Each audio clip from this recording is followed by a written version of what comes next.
So, ayun guys, tapos na kami mag-set up neto ng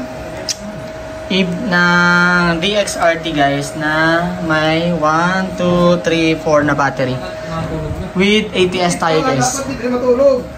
ATS na ganito guys is yan. Yung Smart Gen na ATS nila. So, magte-testing kami ngayon ng Smart Gen. So, ganito siya guys, mag-testing. Ngayon ay etong power na to guys is naka-UPS kami. Simulate namin guys ng power ng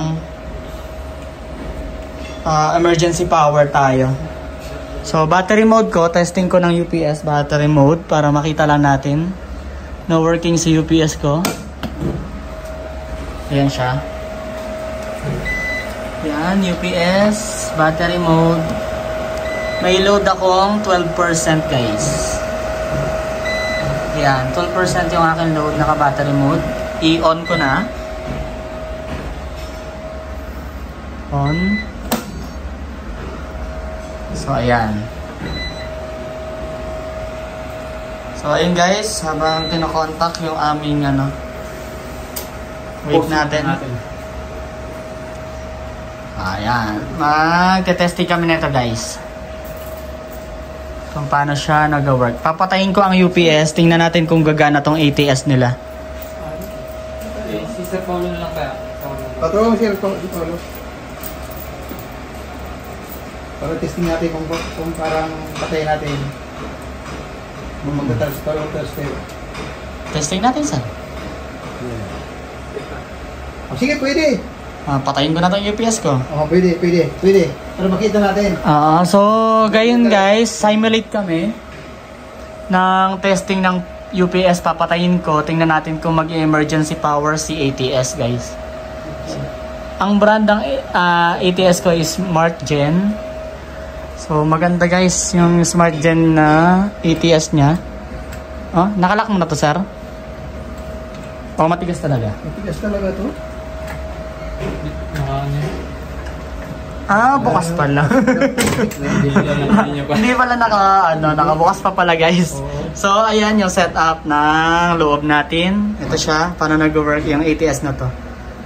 Ayan. So, normal power ko, UPS. Emergency power ko is normal supply from Meralco guys.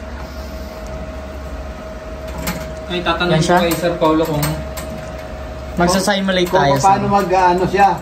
Kung papatayin mo yung UPS, mag-transfer, automatic mag-transfer na siya. Dapat ganon. Mag-transfer. So, ayan. May display siya guys. Ayan. May display. Malabo. Yan. May display guys. Yeah. So, habang iniintay natin guys yung ating pag-simulate, please don't forget to like and subscribe to my YouTube channel guys. So, ayun. Subscribe kayo, sir. Ayan. Kaway kayo sa aking video. Ayan. Shout out sa inyo, sir. Subscribe kayo sa YouTube channel ko. Para Hindi mo nasagot si Boss Paulo Alas 9 na. Baka natulog na. Hindi pa. Maaga pa yan Tawalan ko si Ed. So, guys, meron kami dito dalawang ATS. Sa susunod ito naman. Sir, yung sa ATS daw po yung kung paano yung kung papatayin natin kung magta-transfer, kung paano mag-transfer siya sa Meralco Power.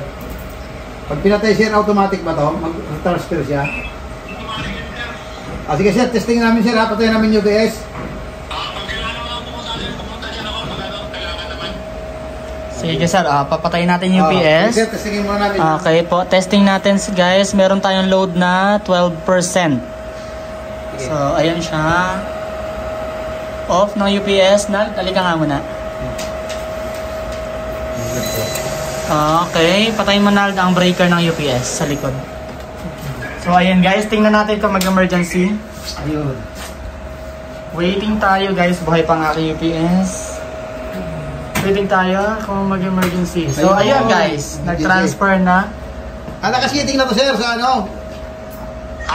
Naka-ano na yan, automatic na. Pag bumalik ulit yung normal, mabalik na sa normal ulit. Okay. So, ayun guys, gumana ang aming ATS na Smart Gen.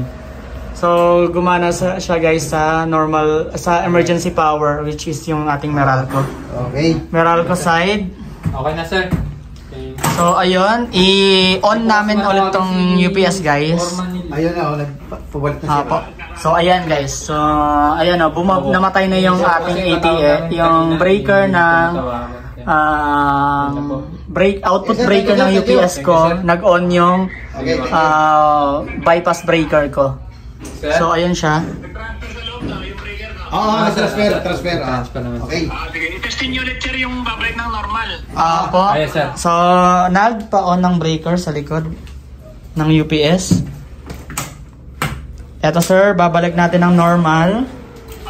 May Yan. ng konti yan. 10 Ah. seconds ata. Ilang sige. time sir ang delay nito? 10 10 seconds. seconds. 10 seconds. 10 seconds. Okay. Yan So, kanina. ayun guys, 10 seconds daw ang delay.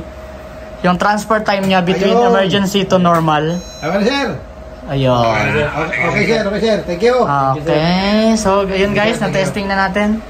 Okay na. I-online na natin yung UPS. So, ayun lang guys. Thank you for subscribing to my YouTube channel. Sa mga hindi pa nakasubscribe guys, subscribe na kayo. Bye-bye! Bye-bye. Sige.